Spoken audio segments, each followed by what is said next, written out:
I sprayed liquid mask on the windows so we can go back through and paint them, and then when we're done, we cut it and then peel it, and then when you cut it, it leaves a nice sharp straight edge like you taped it and backfilled it. Because a liquid mask is actually a nice thing to use, but it's really easier to use it on a newer job. Like say if it's new windows, it's a better thing for that. But seeing that this is a repaint, we already used liquid mask once, and there's already a cut line down, so when I cut this stuff, I had to make sure that I cut through it, because it's a little thick, but it's not because it's like too thick to pull. It's just one of those things, like right here, we had a real bad problem with it not wanting to dry. Like it took days for the stuff to dry. I'm talking like, if you notice the bottom ledge right there is still wet. My knife's sliding through wet paint. This one here, same way. That's what I'm doing. I'm rolling up at wet paint, and that's not a good thing to do. And you can tell by the way that the liquid mask looks on this window. This is a fail on the liquid mask part, but he calls it a studio, but it's really a greenhouse, and it's so muggy in there that when you paint something, it turns it into like super. It makes it twice as muggy in there. I mean, it's almost bad enough to where it takes your breath away. And if you know anything about paint, when you paint something, and if it doesn't start drying the second that it hits, like that's why you should spray this stuff on and a nice, like the perfect weather would be like 70 to 80 degrees. That way when it hits the window, it starts drying instantly. Not that it's something that you want to do, but I'm just saying, like, in a painter's eye, the hotter it is in there, the better it is to spray something, because it starts drying quicker, and the quicker we can get it set up to where we can actually start painting it is way better for the product.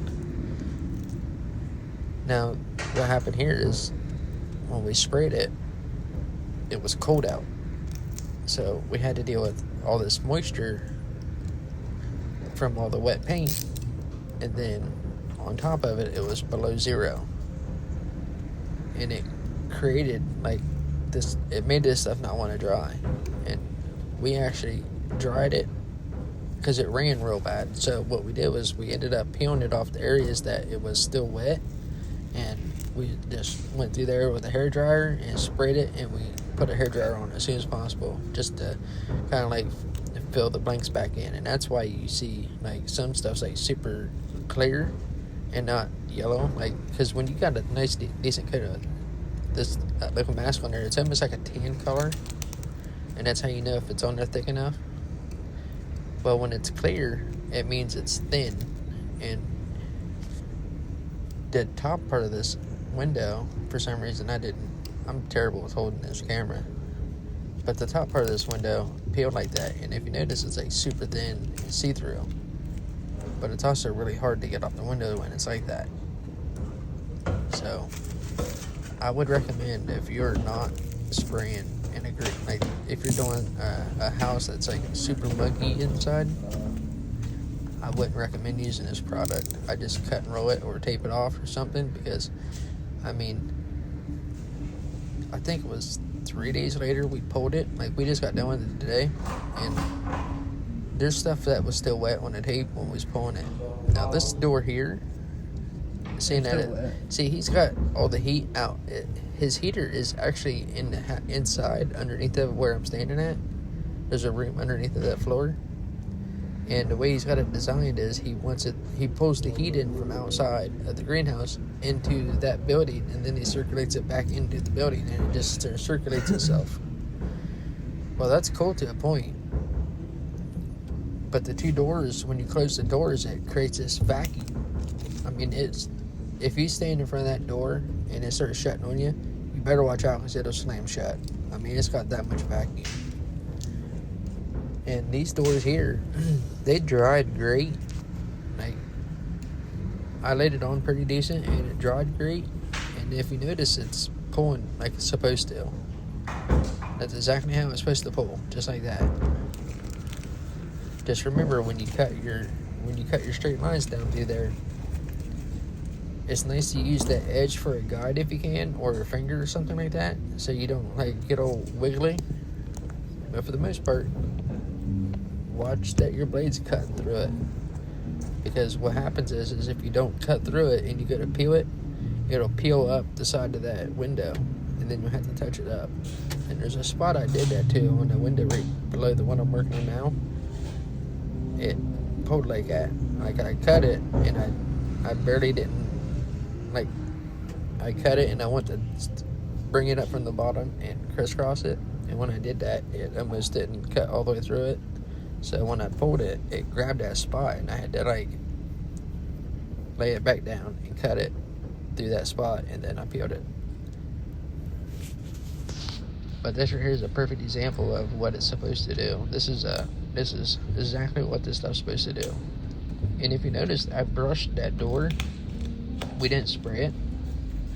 Normally I would spray it because it's what the job was. I didn't want to take a chance on spraying it and having all that moisture on it and it running like the liquid mask did, and then just creating a giant problem. Like, moisture was a big part of this paint job, and I'll tell you what, it added a bunch of extra work to everything. Because my buddy that was up there helping me, for some reason he don't want to listen to nothing I say.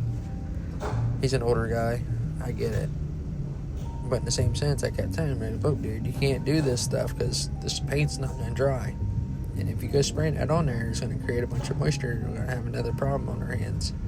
So I went out of my way and just painted these doors by myself. Like, I just grabbed my brush, grabbed the paint, I painted them, because I was not trying to had to sand a bunch of runs out because this dude don't want to listen. So that's why these doors turned out decent. But everything else, I mean, we're gonna have to go back and fix a bunch of stuff because there's sags everywhere, there's runs everywhere. And it's because when paint dries, it doesn't, like, even though it dries to the touch in an hour, like anything that you do outside of that, it's going to create a sag. So if you can't touch it in an hour, it's going to create a sag. Like, if you spray it and an hour passes and it's still soaking wet, you better figure out a way to get it dry soon, because it's going to start sagging on you. The longer that paint stays wet, the higher chance of a sag that you're going to get, or a run. It's just the nature of the beast. That's why they want you to dry it within an hour. So the time you spray it, it should start setting up real quick, especially if you're spraying it. See what I was talking about, how it snagged?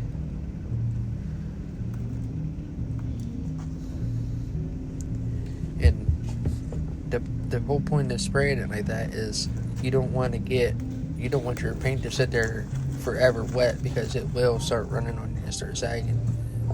That's a painter's number one issue when you're spraying it, is sags and runs.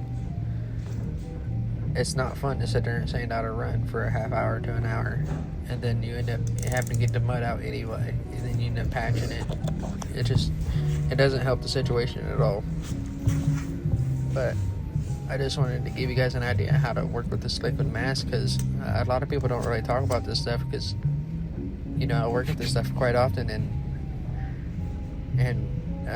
like, say if you see the doors were white before, and if you don't go past that white and cut the line there, everywhere it pulls, you'll have to clean that edge off where the white's showing, and that's another thing you got to watch for.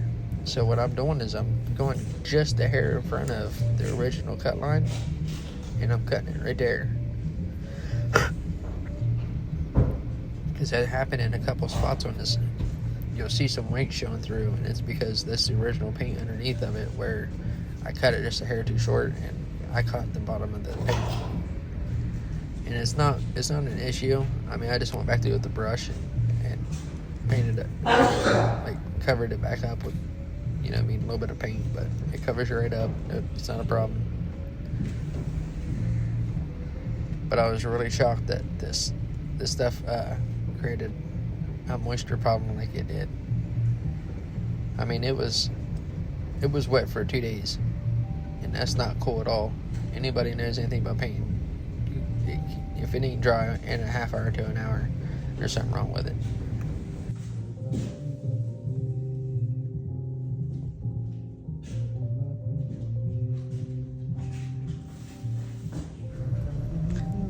Man, this stuff's like pulling wallpaper.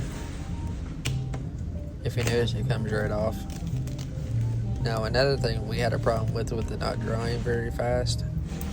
It seemed like every time we pulled it off, it seemed like it left like a film of glue on the window. So I had to go back through and scrub all the windows just to get that film off there, because it was real sticky. Like, you can put your hand on it and stick to it, and that's not cool either. Like, this stuff, if you like, we usually do it on new builds and stuff like that, but for the most part, like, whenever we do it on a job that's already had it done before, it seems like there's a few things that you got to watch out for when you go to work with it.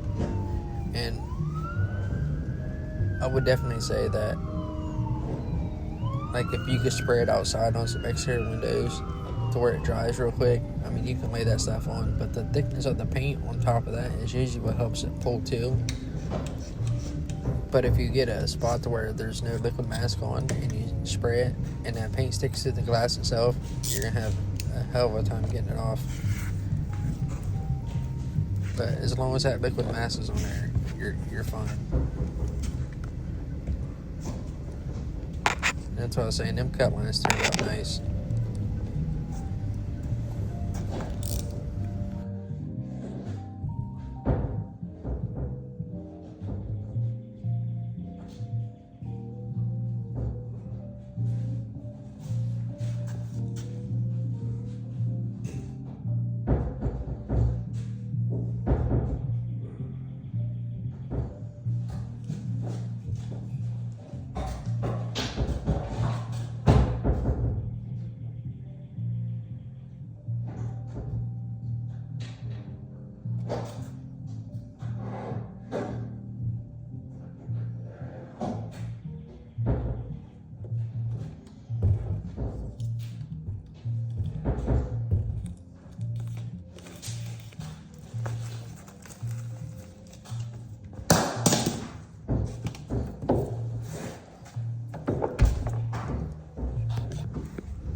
On the inside, if you notice, the window is just totally different. On the exterior, it's got glazing in it, and the inside is an actual piece of trim, like a grid, and it's a single piece of paint. It's a single pane piece of glass, so you gotta be very careful with it, because this stuff, you can scratch it with the razor blade.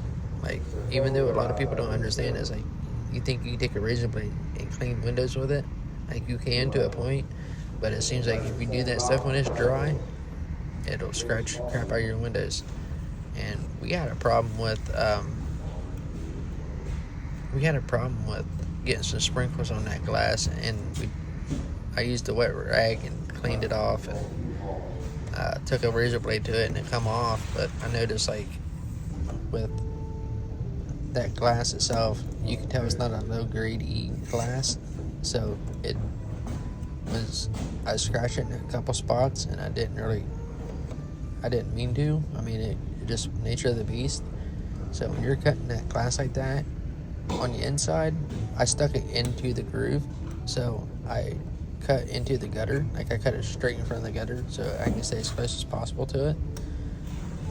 Because there's only a few places you can cut this stuff when you're dealing with it on the inside of a window like this with a real deep lip. You can either go straight down the front of it, or you can cut into the gutter itself. And when you peel it, you notice, like, the gutter line is kind of like it pulls kind of funny. And when you go to try to like straighten it up, you'll dig into the gutter and you'll dig it all back out, and then you'll have this like hole there. So, and you'll notice that you'll end up having to do it through the whole piece, because it'll just look funny, especially when you look at it from the inside or the outside. It's like having an offset cut line on the outside compared to the inside. You'll see the outside through the inside, and vice versa. Like if you walk up and look at that, the glazing on the outside is taller than the trim on the inside, so it's like about a quarter of an inch thicker, and it looks funny. So as you're looking at it, you think it's deeper than what it is. It's really not. But right now, that's what I'm doing. I'm getting it out of that gutter because when I pulled it in a couple spots, and it looks like there ain't a cut line there, so it's fine as long as you got a solid paint line. But when you pull it and it takes it out of that gutter, you kind of like gotta get in there and just take it out. I mean, there's really no other way around it. And that's what I'm doing right now, is where the top of it was still wet and it sagged the hair, it had a problem with not letting me pull it all the way. And that piece right there I'm cutting off now is just paint. And it's in all the corners at the top. Like the whole top cut line turned out that way on the inside. This is because of the moisture problem. I mean, it was a bear.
You can tell that stuff's like when it pulls off how nice and crisp and clean it looks.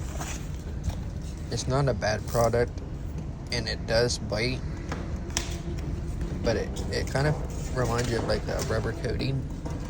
So when you're dealing with it on the like actual trim itself, you gotta look at it like primer. Like when you spray this stuff on, treat it just like primer.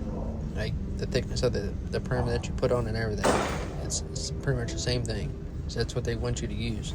Like they want you to spray that entire door with that product. But it actually I think over the next 3 or 4 weeks it'll start biting even more, because right now it's one of those things, like it's still sticky. So if it's still not cured, because it takes like 3 or 4 weeks for it to actually cure. Because the longer it takes it to cure, the better it bites. And like right now, you can actually peel the paint off the trim, so you don't want to do that. You just want to leave it there and let it cure, because as it sits there on them grids, it'll cure and get harder and harder and harder, and then it'll be worth it. But right now, you want to be real gentle with it when you cut it and everything, because your blade will nick it or anything like that. You'll take a little chunk out of it. It's not a big deal. You touch it up with some more paint. It's not a big deal. But I'm just saying, like when you work with this stuff, you got to think of it like a rubber coating that's not cured yet. Like even though it peels off out window, like the way it wrinkles and everything tells you how flexible it still is. And it's flexible like that because it's not cured. But the harder, or the longer it sits there, the better it bites and the harder it gets.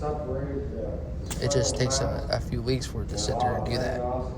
Because, like I said, paint don't dry, it cures. And even though it does, like, heat does help it cure, it, like any trim paint that you look at when you flip the can around, it'll tell you dry to the touch in an hour, but it takes like 6 weeks for that stuff to harden.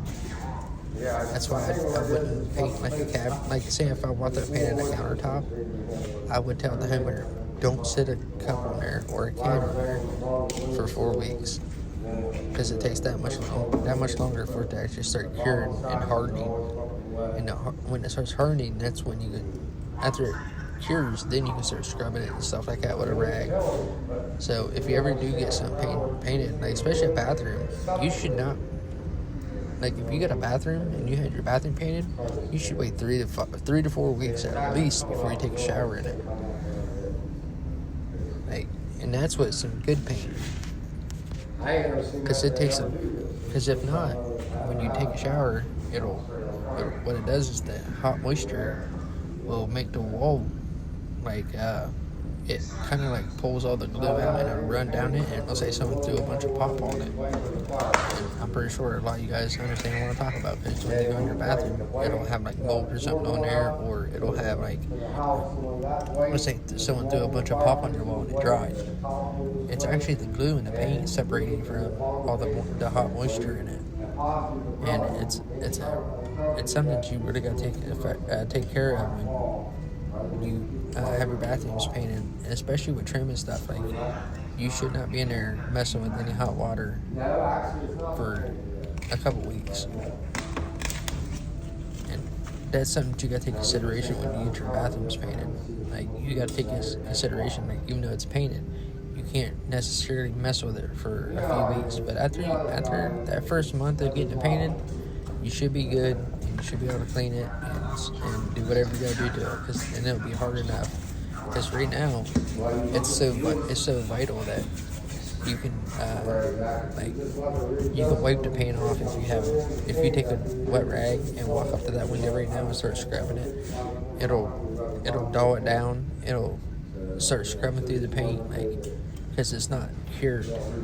I mean, it takes weeks for that stuff to cure, and that's a very, very important part of this process. A lot of people think, yeah, I got to paint it, it's dry, it's good to go. No, it's really not. Like, I recommend homeowners not to take a shower after painting your bathroom for at least 4 to 5 weeks, depending on which paints I use, like how much, depending on your sheen levels.